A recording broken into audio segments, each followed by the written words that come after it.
बारी बारी से पढ़ेंगे।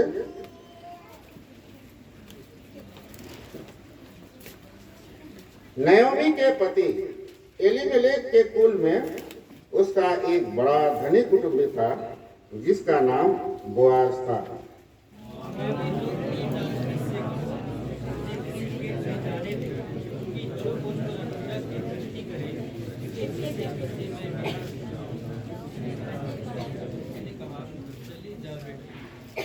जोर से पढ़िए ना,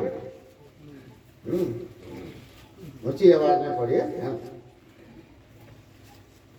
सो वो जाकर एक खेत में लौटने वालों के पीछे बीनने लगी और जिस खेत में वो संयोग से गई थी वो एलीमेलेक के कुटुंबी बोआज का था।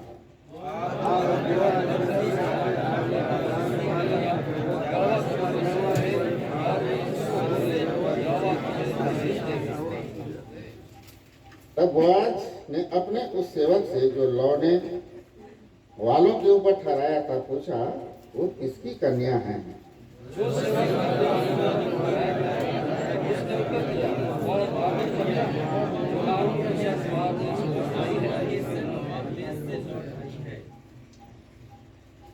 उसने कहा था, मुझे लौटने वालों के पीछे पीछे फूलों के बीच बीनने और बाले बटोरने दे।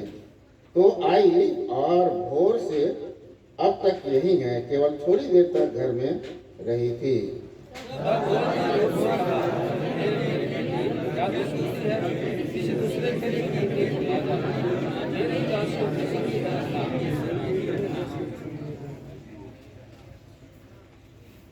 जिस खेत को लौटी हो उसी पर तरफ ध्यान बंधा रहे और उन्हीं के पीछे पीछे चला करना, क्योंकि मैंने जवानों को आज्ञा दी कि तुझसे ना बोले, और जब जब तुझे प्यास लगे तब तब तू बर्तनों के पास जाकर जवानों का भरा हुआ पानी पीना। तब वह और उससे कहने लगी, क्या परदेशी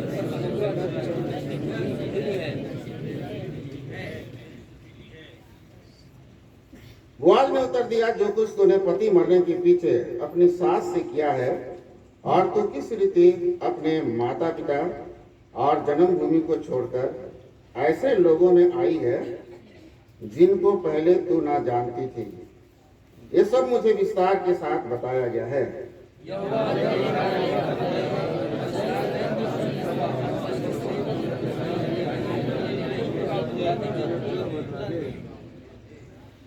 उसने कहा, हे मेरे प्रभु, तेरे अनुग्रह की दृष्टि मुझ पर बनी रहे, क्योंकि यद्यपि मैं तेरे दासियों में से किसी के भी बराबर नहीं हूँ, तो भी तूने अपनी दासी के मन में बैठने वाली बातें कहकर मुझे शांति दी है।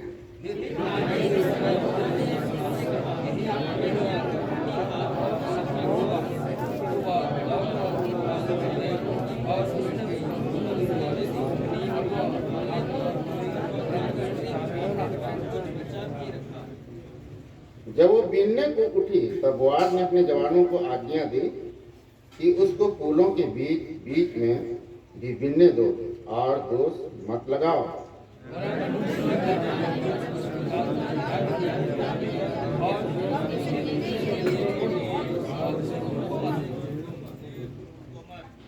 तो वो शाम तक खेत में बीनती रही।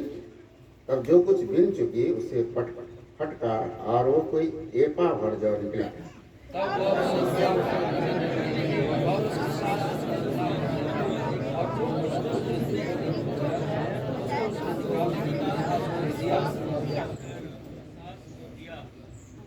उसकी सास ने उससे पूछा, आज तू कहाँ बीनती और कहाँ काम करती थी? धन्य वो जिसने तेरी सुधि ली है। तब उसने अपनी सास को बता दिया कि मैंने किसके पास काम किया, और कहा कि जिस पुरुष के पास मैंने आज काम किया उसका नाम बोआज है।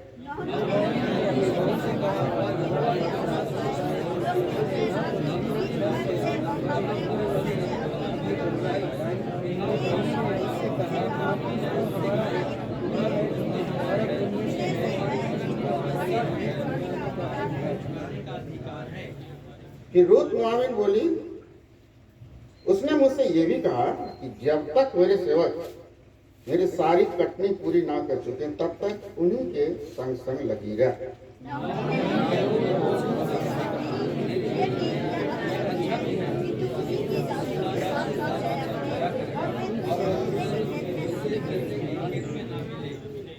इसलिए रूत जौ और गेहूं दोनों की कटनी के अंत तक गिनने के लिए बोआज की दासियों के साथ साथ लगी रही और अपनी सास के यहाँ रहती थी। फिर वो अपने पढ़े जाने वचन पढ़े जाने के बाद आशीष के आइए प्रार्थना करें। हमारे प्रेमी महान सरस्वतीमान पिता परमेश्वर, आपकी स्तुति धन्यवाद करते हुए प्रभु जी फिर से एक बार आपके चरणों में प्रभु जी जाते हैं। तूने प्यार प्रभु जी कुटुंब प्रार्थना का समय प्रभु जी आपने दिया, प्रभु जी धन्यवाद हो प्रभु जी। कुटुंब प्रार्थना के लिए जो भाग प्रभु जी आपने अपने दासों की अगुवाई किया और ये रूत की किताब को प्रभु जी उन्होंने चुना, तो धन्यवाद देते हैं पिता। प्रभु जी दूसरा अध्याय प्रभु जी पढ़ने के लिए प्रभु आपने सहायता की, प्रभु आपकी स्तुति करते हैं। प्यार प्रभु जी इस अध्याय से प्रभु हमें कुछ बातें प्यार प्रभु अपने जीवन के लिए प्रभु जी सीखने के लिए और समझने के लिए प्रभु आप सहायता करें पिता। प्रभु जी आपके बातों के द्वारा प्रभु जी हम उत्तम और स्वर्गीय बातों को प्यार प्रभु जी हम ये प्यार प्रभु जी सीख सकें, प्रभु आप सहायता करें। दास की प्रभु जी आप सुधी ले प्रभु जी, मैं नहीं पर प्रभु जी अपने प्यार प्रभु जी आप अपने वचन के प्रभु जी आत्मा के द्वारा प्रभु जी आप सब कुछ प्यार प्रभु जी आपके स्वाधीन करते हुए धन्यवाद के साथ प्रार्थना प्रभु यीशु मसीह के नाम से मांगते हैं। आमीन।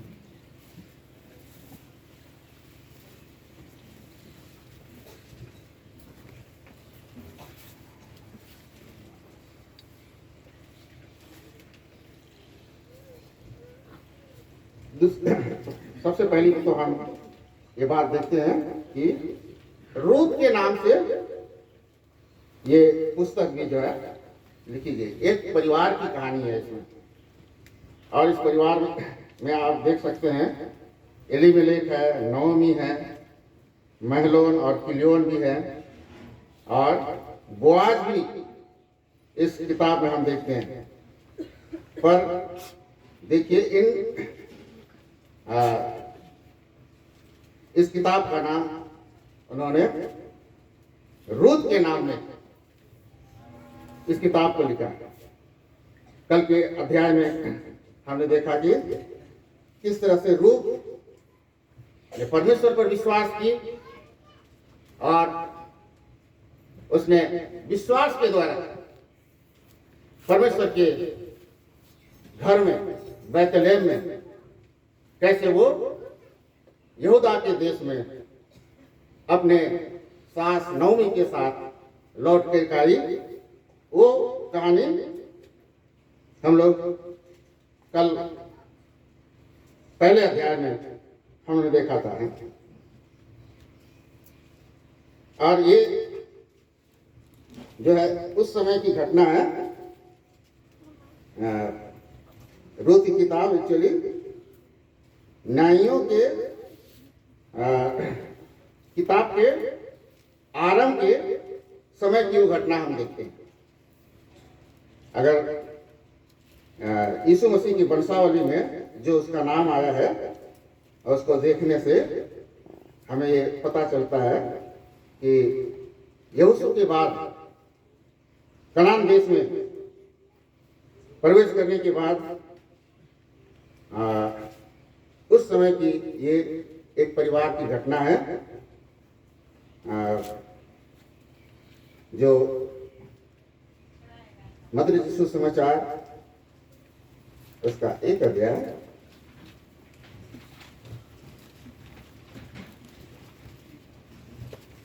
देखिए रूत भी यीशु मसीह की वंशावली में उसका नाम भी जो है वंशावली में आ गया। 5 वचन। सलमोन और राहाब से बोआज उत्पन्न हुआ, बोआज और रुत से ओबेद उत्पन्न हुआ, और ओबेद से यिशै उत्पन्न हुआ। तो ये घटना हम देखते हैं यहोशू की किताब में, जब यरीहो नगर को इसराइलियों ने, यहोशू ने उस नगर को कैसे उन्होंने जीत लिया। उसके बाद जो है राहाब वेश्या जो है वो प्रभु के ऊपर विश्वास करने के कारण वो बच गई थी। और उसके बाद में हम देखते हैं कि राहाब का जो है विवाह सलमोन के साथ में उसका विवाह हो गया। उसके बाद हम देखते हैं सलमोन और राहाब से बोआज उत्पन्न हुआ। तो ये उन दिनों की ये घटना है, वो हम देखते हैं। यहोशू के बाद इस्राएली लोग हम देखते हैं कि उन्होंने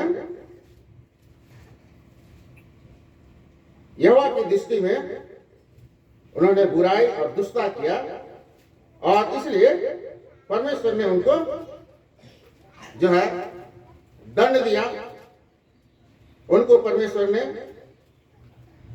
अन्य जातियों के हाथ में उनको कर दिया। ये बात हम देखते हैं न्याय किताब 2 अध्याय।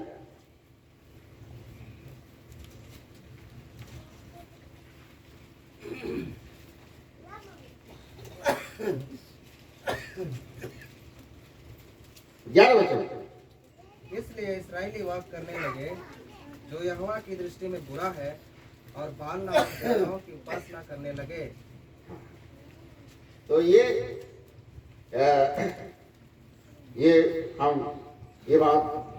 घटना हम देखते हैं। तो उस समय की जो है ये घटना है, ये कहानी है। एलीमेलेक परिवार में हम देखते हैं कि जो है न्यायियों के दिनों में पहला अध्याय में थोड़ा ये हम बैकग्राउंड देखेंगे। 1 अध्याय और उसका पहला 2 वचन। हाँ, न्याय रूत 1 अध्याय। जिन दिनों में न्यायी लोग न्याय करते थे, उन दिनों में देश में अकाल पड़ा। तब यहूदा के बैतलहम का एक पुरुष अपनी स्त्री और दोनों पुत्रों को संग लेकर मोआब देश में परदेसी होकर रहने के लिए चला। उस पुरुष का नाम एलीमेलेक और उसकी पत्नी का नाम नओमी और उसके 2 बेटों के नाम महलोन और क्लियोन थे। ये एफ्राती थे, अर्थात यहूदा के बैतलहम के रहने वाले थे। वे मोआब के देश में आकर वहां रहे। तो यहाँ हम देखते हैं कि उन दिनों में हम देखते हैं न्यायी लोग न्याय करते थे, देश में अकाल पड़ा। बैतलहम जो रोटी का घर है उसमें हम अकाल देखते हैं। ये अकाल क्यों? क्योंकि परमेश्वर ने लोगों का जो है, जब इस्राएली लोग अन्य देवता की जो है उपासना करने लगे, बुराई करने लगे, परमेश्वर ने उनको न्याय किया, दंड किया। ये हम परमेश्वर के वचन के द्वारा इस बात को हम देख सकते हैं, मालूम कर सकते हैं। भजन 107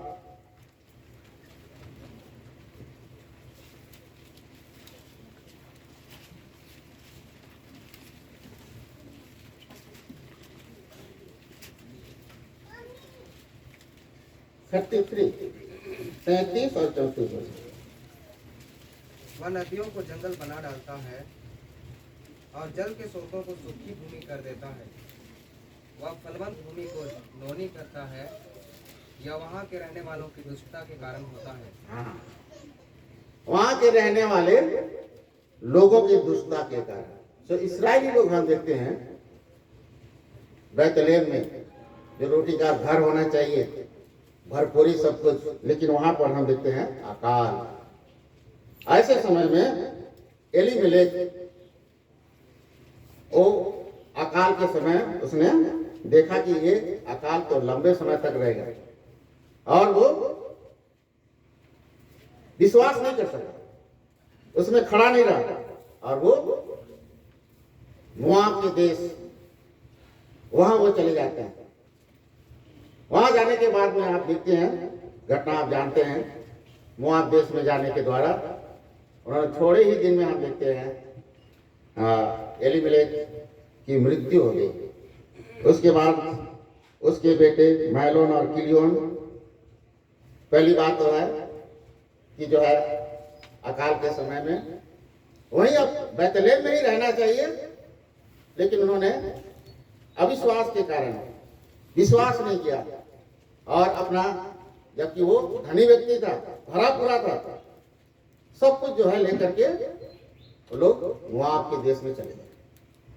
मोआब देश में जाने के बाद देखते हैं परमेश्वर ने वहां भी परमेश्वर ने उनका न्याय किया। थोड़े ही दिन में हम देखते हैं एलीमेलेक की मृत्यु हो जाती है। मृत्यु के बाद मैलोन और किलियोन उन्होंने दूसरी गलती किया, और नौमी के पति एलीमेलेक मर गया, और नौमी और उसके दोनों पुत्र रह गए, और इन्होंने एक एक मोआबिन ब्याह ली। एक स्त्री का नाम तो ओरपा और दूसरी का नाम रूत था, और वहां कोई 10 वर्ष रहे। उन्होंने दूसरी गलती किया उनके बेटों ने, अन्य जातियों से, मोआबिन से उन्होंने एक एक मोआबिन ब्याह लिया। थोड़े दिन में बीते, 10 वर्ष तक हम देखते हैं उसके दोनों पुत्र भी वो मोआब के देश में मर गए। उसके बाद में परमेश्वर ने बैतलेहम की भी सुधि ली।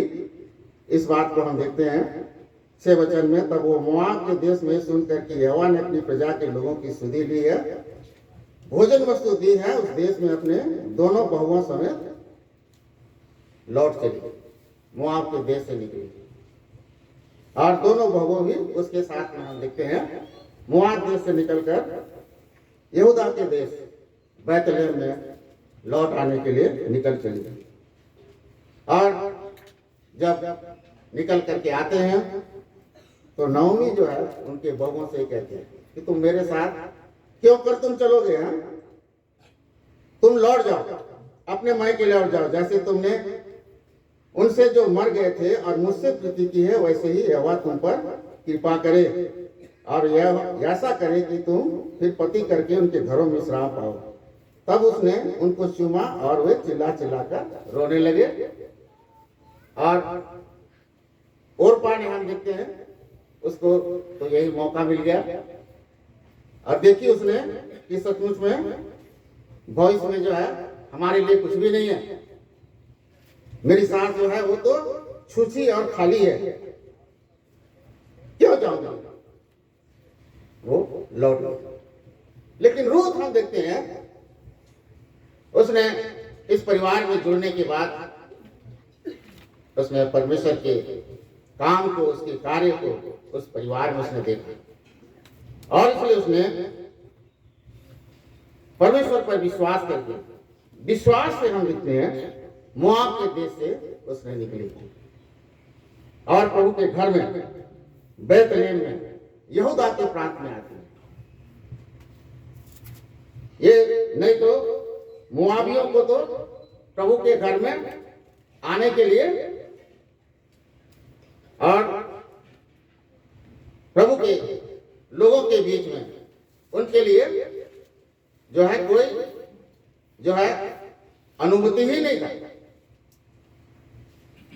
प्रभु के वचन में हम देखते हैं व्यवस्था विवरण किताब 23 अध्याय डिट्रोनॉमी 23,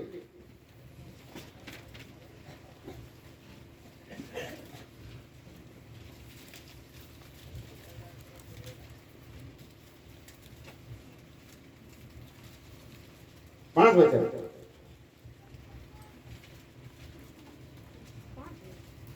परंतु तेरे परमेश्वर यहोवा एक ने मिनट मान लीजिए 23 तीन वचन कोई अमोनी या मुआबी यहोवा के सभा में ना आने पाए। उनकी 10वीं पीढ़ी तक का कोई यहोवा की सभा में कभी ना आने पाए। 10 पीढ़ी तक मोआबी और अम्मोनियों के श्राप था। लेकिन ये समय जो है हम देखते हैं जब रूत प्रभु के घर में बैतलेहम में परमेश्वर के लोगों के बीच में आ रही है, उस समय जो है परमेश्वर का जो ये श्राप अमोनी और मोआबियों के ऊपर में जो दिया था, वो श्राप का समय खत्म हो चुका था।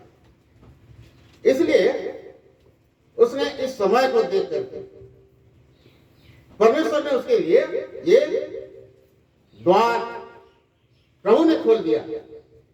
और ये सुसमाचार नवमी के लिए भी जो उसने ये संदेश दिया कि परमेश्वर ने अपने लोगों के ऊपर सुधि ली है, दया किया है, ये संदेश को सुनकर नवमी भी जो है वापस बैतलेहम हम लौट दिए। कल का जो है उड़ा पुत्र का उदाहरण हम देखते हैं, वैसे ही इस नवमी को भी जो है जब उसके पति और पुत्र दोनों मर गए तब उसको बुद्धि आया और फिर मोआब के देश से वो वापिस लौटती है।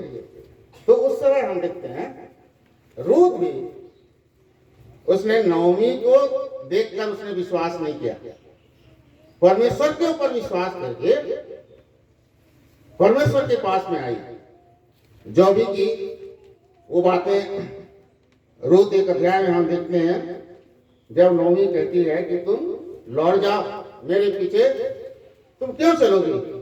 तो रूत बोलती है तुम मुझसे ये विनती ना कर कि मुझे त्याग वो छोड़कर लौट जा, क्योंकि जिधर तू जाए उधर से भी उधर मैं भी जाऊंगी, जहां तू टिके वहां मैं भी टिकूंगी। तेरे लोग मेरे लोग होंगे और तेरा परमेश्वर मेरा परमेश्वर होगा। ये बात नवमी से कहते हैं, लेकिन ये प्रभु से वादा करते हैं, क्योंकि दूसरे अध्याय में हम देखते हैं बोआज ये बात रूत से कहता है। 11 वचन 2 अध्याय कहते हैं। बोआज ने उत्तर दिया, जो कुछ तूने पत्नी की मृत्यु के बाद अपनी सास से किया है और तू किस प्रकार अपने माता पिता और जन्मभूमि को छोड़कर ऐसे लोगों में आई है जिनको तू पहले ना जानती थी, यह सब मुझे विस्तार के साथ बताया गया है। 12 वचन यहोवा तेरे कार्य का फल दे और इसराइल का परमेश्वर यहोवा जिसके पंखों तले तू शरण लेने आई है तुझे पूरा बदला दे। परमेश्वर के पास है शरण लेने आई। तो ये समय वो समय आप देख सकते हैं कि परमेश्वर के घर में और परमेश्वर के लोगों के बीच में आने के लिए भी वो समय परमेश्वर ने खोल चुका है।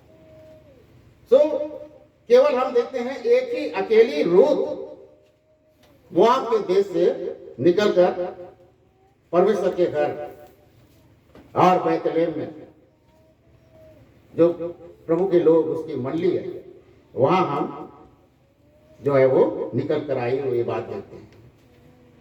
अब ये वंशावली में देखेंगे मत्ती 1 अध्याय में इब्राहिम से लेकर के तो बिल्कुल 10 पीढ़ी है। तो इस श्राप का समय जो है परमेश्वर ने उसको खत्म कर दिया।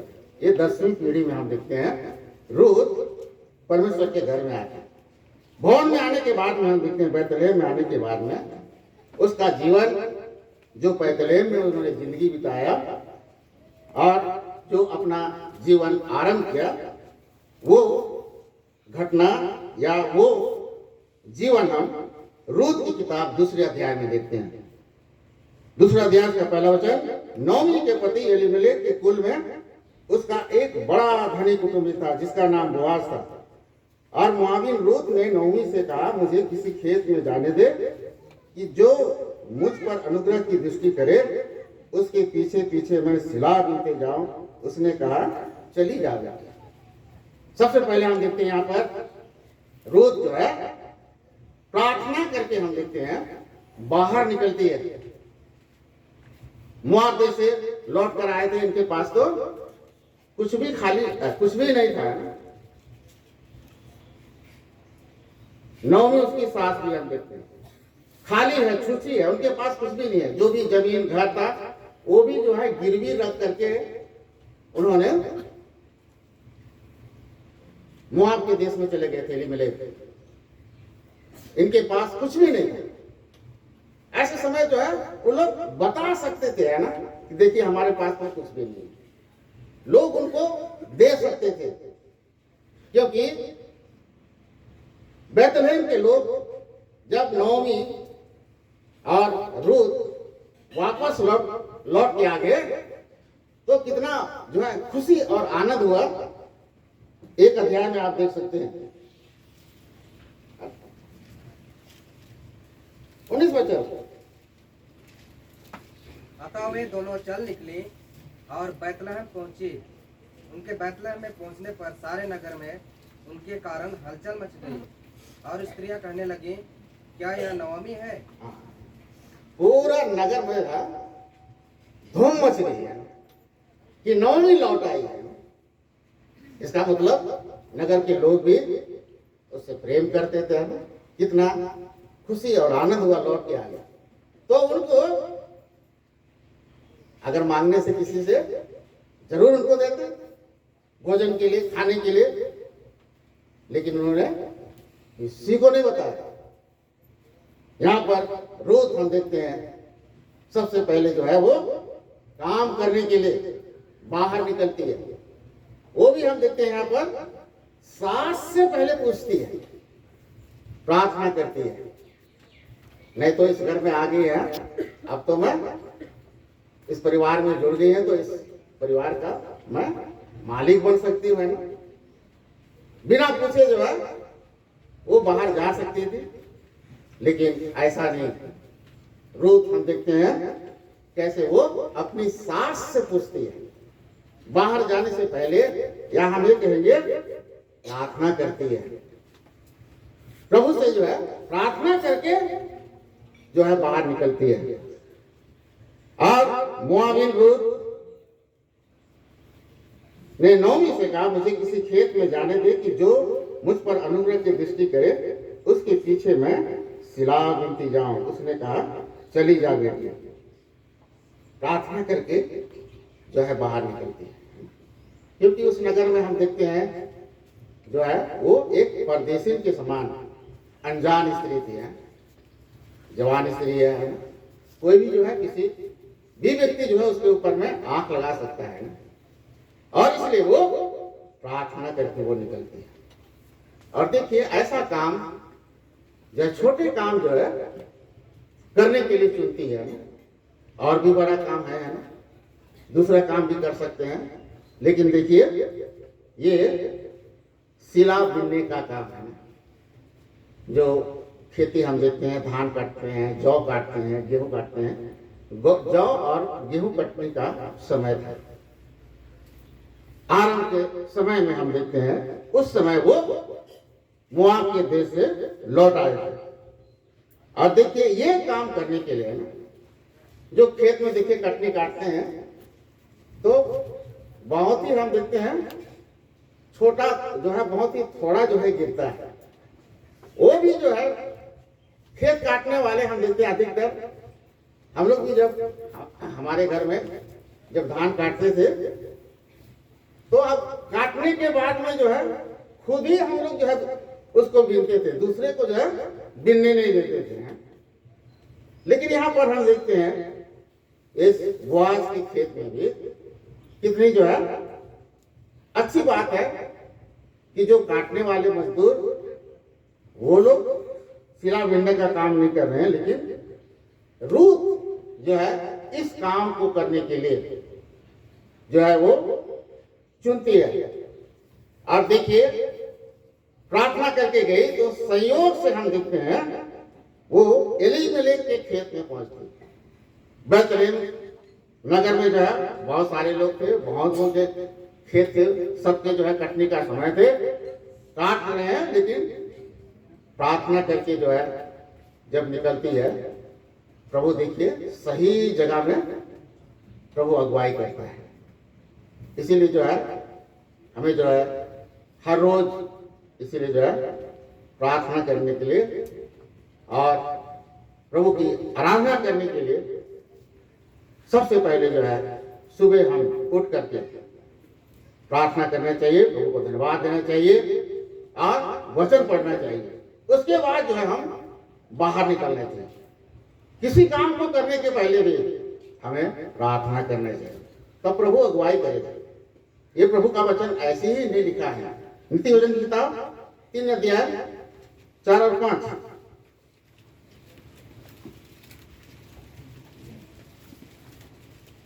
तो तू परमेश्वर और मनुष्य दोनों का अनुग्रह पाएगा। तू अति 3 बुद्धिमान से पढ़िए, 3 से। कृपा और सच्चाई तुझसे अलग ना होने पाए, वरन उनको अपने गले का हार बनाना और अपनी हृदय रूपी पटिया पर लिखना। तो तू परमेश्वर और मनुष्य दोनों का अनुग्रह पाएगा। तू अति बुद्धिमान होगा। तू अपनी समझ का सहारा ना लेना, वरन संपूर्ण मन से यहोवा पर भरोसा रखना। 5 वचन दे।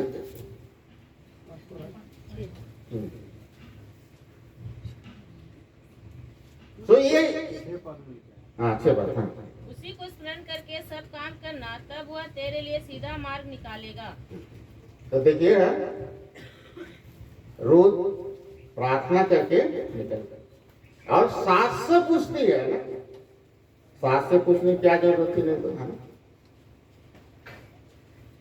अपने आप जा सकती थी, लेकिन सास के घर में वो आई है ना। एक बहू का रोल हम देखते हैं कि जो है हर एक बातों में या कामों में कैसे करना चाहिए, कैसे हमें चलना चाहिए, वो बात यहाँ रूथ के जीवन से हम सीखते हैं। अपनी सास से पहले पूछती है और प्रार्थना भी कर रही है। परमेश्वर देखिए है ना, सही जगह में उसको अनजान प्रदेश में हम देखते हैं काम करने के लिए जा रही है। सिला बिनने का काम है ना, वो तो बाले बटोरने के लिए, रोटी इकट्ठा करने के लिए रूथ जो है बाहर निकलती है। और देखिए यहाँ पर वो हम देखते हैं जिस खेत में गई वो कितना जो है अद्भुत बोआज का खेत है, जो उसके छुड़ाने वाले कुटुंबी में से है। ये एलीमेलेक के कुटुंबी उसके परिवार का है, उसके रिश्तेदार हैं। 4 वचन में देखते हैं, और बोआज बेतलेहम से आकर लौटने वालों से कहने लगा, यहोवा तुम्हारे संग रहे। और वे उससे बोले, यहोवा तुझे आशीष दे। तब बोआज ने अपने उस सेवक से, देखिए जब खेत में बोआज आता है अपने दासों के पास में, कैसा अभिनंदन उसको अपने सेवकों को देता है। बोआज बेतलेहम से आकर लौटने वालों से कहने लगा, यहोवा तुम्हारे संग रहे। और वो उससे बोले, यहोवा तुझे आशीष दे। तो ये भी हम देखते हैं, प्रभु के लोग, उसके दास दासी भी हम देखते हैं, ये भी विश्वास करते हैं, प्रभु का भय मानने वाले। और बोआज जो कहता है कि प्रभु तुम्हारे संग संग है। उसका रिप्लाई दास लोग क्या बोलते हैं, यहोवा तुझे आशीष दे। तो ऐसे खेत में जो है ये सिला बिनने का, ये कितना कठिन काम है। दिन भर हम देखते हैं सिला बिनने के बाद में एक एक ये चुनने का काम है, बहुत कठिन काम है। लेकिन रूथ हम देखते हैं कि इस कार्य को वो एक दिन का नहीं है, प्रतिरोध ये प्रार्थना आप देख सकते हैं। वो तो एक ही बात में लिखा है यहाँ पर 2 वचन में, लेकिन हर रोज जो है वो प्रार्थना करके निकल करते। और देखिए संयोग से हम देखते हैं बोआज के खेत में लौटने वालों के पीछे जाकर, वहां भी हम देखते हैं पूछ करके वो ऐसी जो है जाकर के खेत में सिला बिनने के लिए वहां पर उस खेत में नहीं गई। जो सेवक लौने वालों के ऊपर ठहराया गया था उसने उत्तर दिया, मोआबिन कन्या है जो नौमी के संग मोआब देश से लौट आई है। उसने कहा था मुझे लौने वालों के पीछे पीछे फूलों के बीच बीनने और बालें बटोरने दे। वहां भी हम देखते हैं पूछ करके है ना, अनुमति करके उस खेत में हम देखते हैं ये सिला बीनने का कार्य रूत उसने किया है। तो ये उसका बदला, उसका आशीष हम देखते हैं। ये केवल एक दिन की बात नहीं है, उसका आशीष तो हम उसी दिन हम देखते हैं परमेश्वर ने कैसे उसको आशीष दिया। यहाँ पर हम देखते हैं तब बोआज ने रूत से कहा, हे मेरी बेटी, क्या तू सुनती है? किसी दूसरे के खेत में बीनने को ना जाना, मेरी भी दासियों के संग यहीं रहना। जिस खेत को लौती हो उसी पर तेरा ध्यान बना रहे और उन्हीं के पीछे पीछे चला करना। क्या मैंने जवानों को आज्ञा नहीं दी कि तुझे ना बोले? और जब तुझे प्यास लगे तब तक तू बर्तनों के पास जाकर जवानों का भरा हुआ पानी पी। बोआज देखिए, ये जो छुड़ाने वाला है हमारा प्रभु यीशु मसीह का दृश्य है। नौमी जो है आप उसको पवित्र आत्मा का स्थान दे सकते हैं। रूत को कैसा अगुवाई करती है, लीडिंग करती है। और बोआज आगे चलकर हम देखते हैं रूत को और उसके परिवार, उसके खेत जो बंधक था उसको छुड़ाने का काम ये बोआज करता है। तो यहाँ पर हम देखते हैं कि रूत को कितनी बड़ी जो है आशीष बोआज के खेत में वो पाती है, ये बात हम देखते हैं। यहाँ तेरी बोआज ने उत्तर दिया कि जो कुछ तूने पति मरने के पीछे अपनी सास से किया है और तू किस रीति से अपने माता पिता और जन्मभूमि को छोड़कर ऐसे लोगों के पास आई है जिनको पहले तू ना जानती थी, ये सब मुझे विस्तार के साथ बता। तो ये जिम्मेदारी हम देखते हैं रूत ने अपने परिवार में देखते हैं, उसकी सास केवल किया।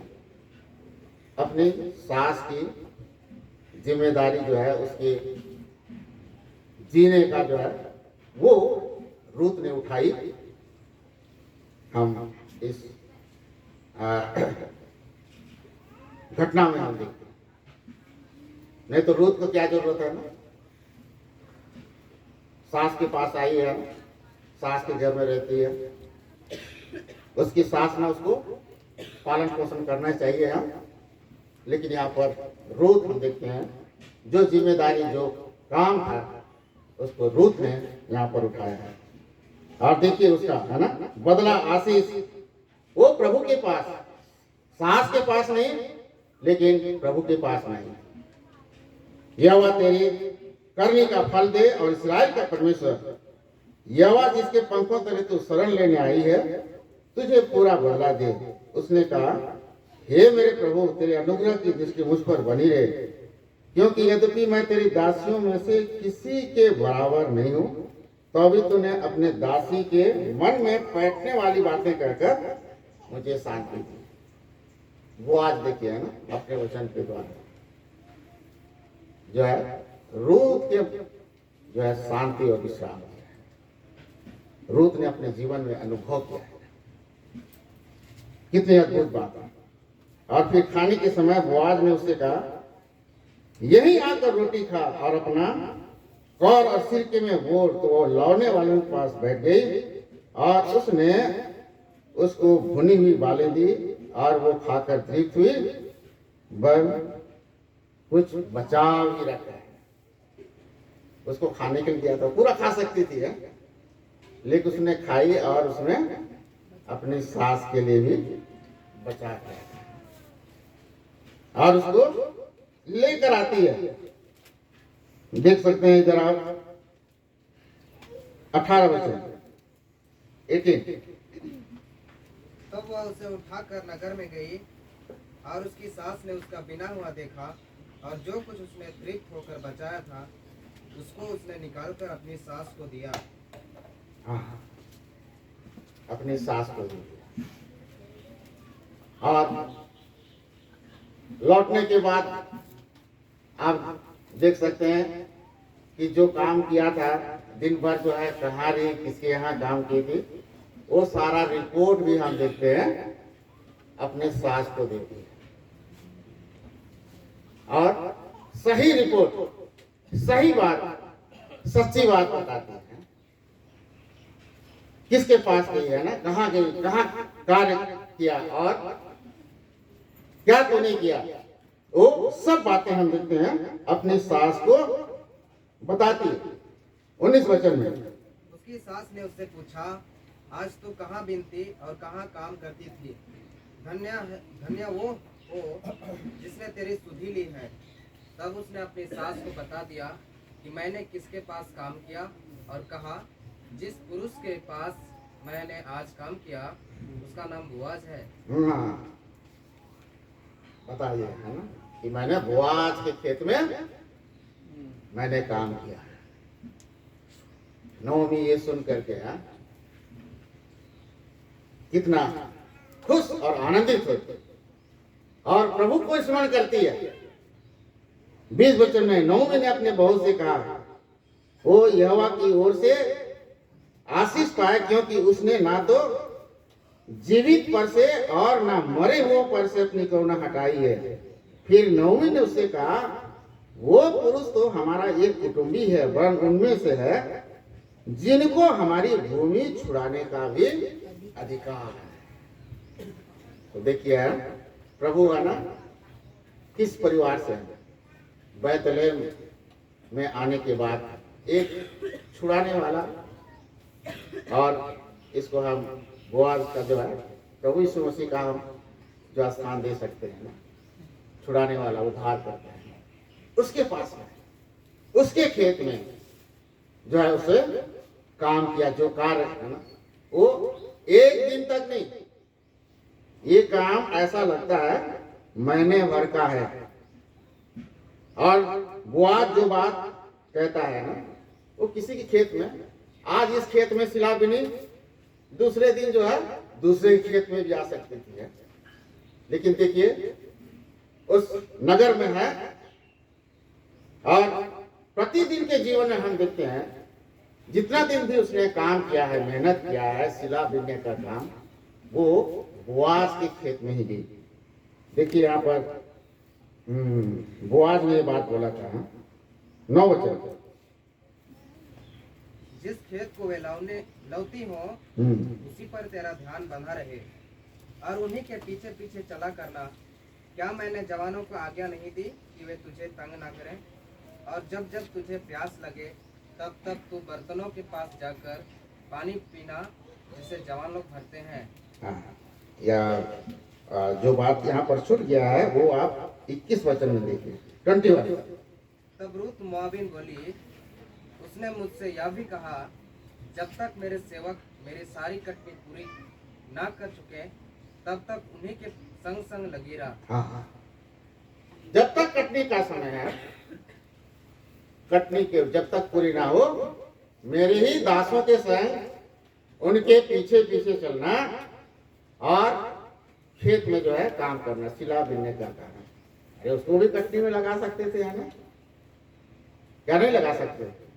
लगा सकते थे, है ना? उसके दास लोग काट रहे हैं तो रोध भी कट जो है काटने का काम करती तो अधिक उनको मेहनत मजदूरी मिलता।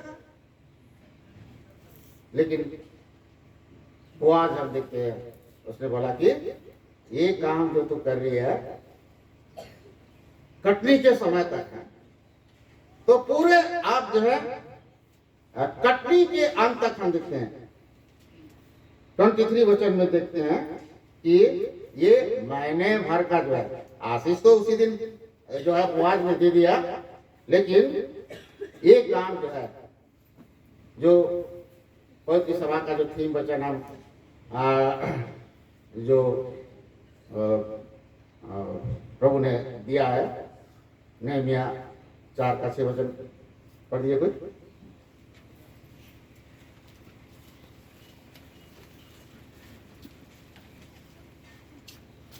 हम लोगों ने शहरपनाह को बनाया और सारी शहरपनाह आधी ऊंचाई तक जुड़ गई, क्योंकि लोगों का मन उस काम में नित लगा रहा।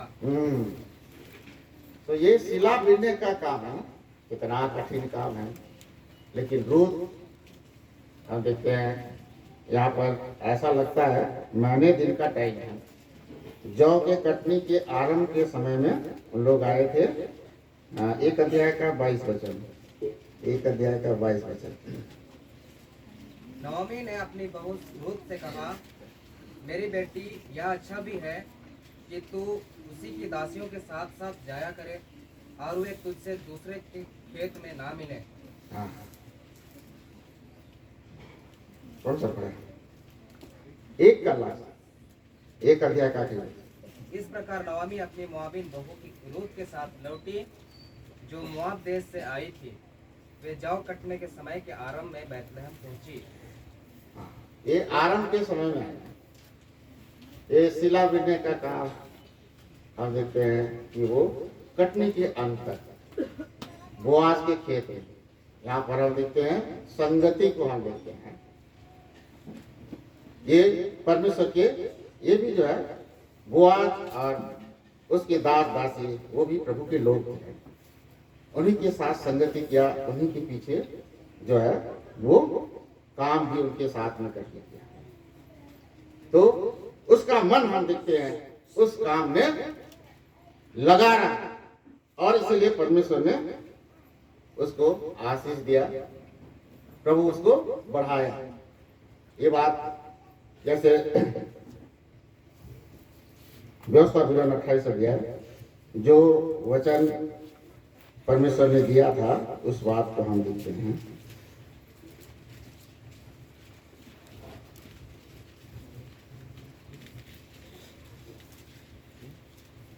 एक वचन आदि में परमेश्वर 28 का व्यवस्था विवरण।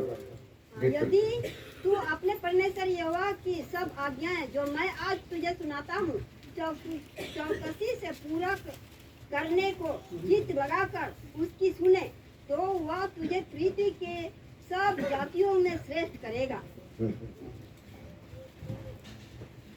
तो ये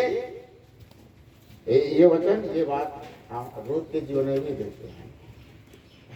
जो कुछ उसकी सास, हम ये बोलेंगे कि प्रभु की ओर से होकर के ये बात अपने बहू से कहती है, और रूत भी वो परमेश्वर की बात मान करके और बोआज का भी उसने वही किया, दूसरे के खेत में ना जाना, इसी खेत में मेरे दास दासियों के संग लगी रहे। वो काम उसने पूरा किया, और उसी के बदले में हम देखते हैं उसकी आशीष। परमेश्वर ने कैसे उसको श्रेष्ठ बनाया, उत्तम बनाया है ना। सिर नहीं, पूंछ नहीं, पर उसको सिर बना दिया। नहीं तो दूसरा अध्याय में यहाँ पर रूत बोलती है 13 वचन में, उसने उससे कहा, हे मेरे प्रभु, तेरे अनुग्रह की दृष्टि मुझ पर बनी रहे, क्योंकि यद्यपि मैं तेरे दासियों में से किसी भी बराबर नहीं हो, तो भी तूने अपनी दासी के मन में बैठने वाली बातें कहकर मुझे उन दासियों के बराबर नहीं थे। लेकिन बाद में हम देखते हैं कैसे वो जो है वो स्वामिनी बन गई इन दासों के ऊपर। आगे आप देख सकते हैं ना। तो जो उसके लिए जो है कठिन काम था, लेकिन इस कार्य को भी, ये सिला बीनने का काम भी, वो भी कठिन काम था, लेकिन रूत ने आज्ञा मान करके उस कार्य को किया। प्रभु कितना बड़ा बदला और आशीष उसको देता है। आगे थोड़ा सा आगे बढ़ेंगे हम 3 अध्याय में। देखिए, जबकि आगे हम चल करके देखते हैं कि बोआज के साथ उसका शादी हो जाता है, वो भी जो है वो अपने चुनाव के कारण नहीं, ये बोआज जो है उसको छुड़ाता है। इसके पहले छुड़ाने का अधिकार भी जो है और एक दूसरा व्यक्ति था, उसको अधिकार था, लेकिन उसने जब उसको नहीं छुड़ाया तब बोआज ने उसको छुड़ाया है। ये बात हम देखते हैं। 3 अध्याय में आ जाइए थोड़ा सा, 3 वचन में, 1 2 3। उसकी सास नहोमी ने उससे कहा, हे मेरी बेटी, क्या मैं तेरे लिए ठावना ढूंढूं कि तेरा भला हो? अब जिसकी दासियों के पास तू थी, क्या वह बोआज हमारा कुटुंबी नहीं है? वह तो आज रात को खलिहान में जौ फटकेगा। तू स्नान कर, तेल लगा और अच्छे वस्त्र पहनकर खलिहान को जा, परंतु जब तक वह पुरुष खा पी ना चुके तब तक अपने को उस पर प्रकट ना करना। अब देखिए है ना, जब ये सारी घटना जब रूत आकर के नौमी को बताती है तो ये लास्ट का है, उस दिन की बात नहीं है, क्योंकि कटनी के अंत का है।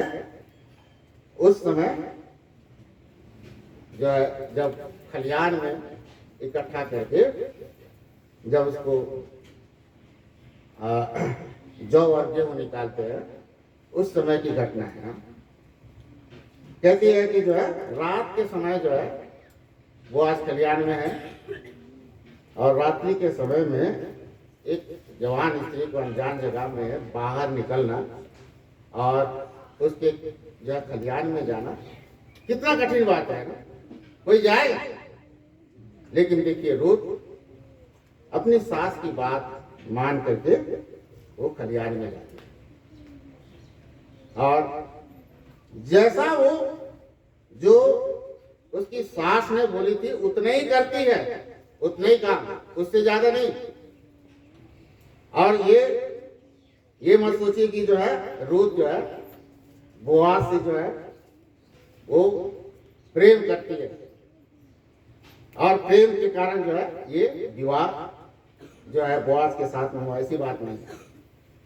और देखिए ये तो अपनी सास से प्रेम करने के कारण ये जो है आशीष, ये बात परमेश्वर ने उसको दिया, ये बात हम देखते हैं।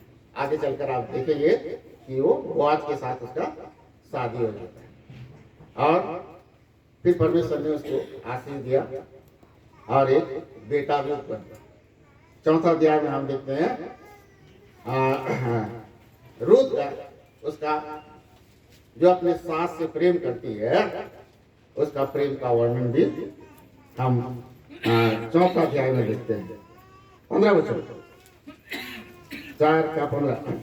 और यह तेरे जी में जी ले आने वाला और तेरा बुढ़ापे में पालने वाला हो, क्योंकि तेरी बहू जो तुझसे प्रेम रखती और 7 बेटों से भी तेरे लिए श्रेष्ठ है, उसी का यह बेटा है। हाँ देखिए रूत ऐसा जो है हम देखते हैं भली और उत्तम स्त्री थी जो अपने सास से प्रेम करते।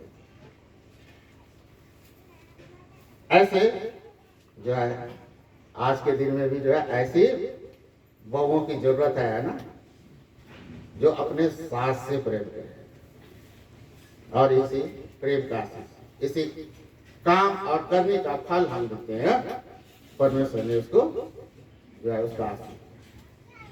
तो उसके ये सिला बिनने का काम, एक छोटा काम हम देखते हैं, उस कार्य को रूत ने किया, तो कितनी अद्भुत बात है। इसीलिए हमें भी प्रभु के कार्य में है ना, जो भी है ना, जो भी काम हमको छोटा या मोटा हमको मिलता है उसको लगातार हम करते रहे विश्वास के साथ, सच्चाई के साथ, तब परमेश्वर आशीष देता है।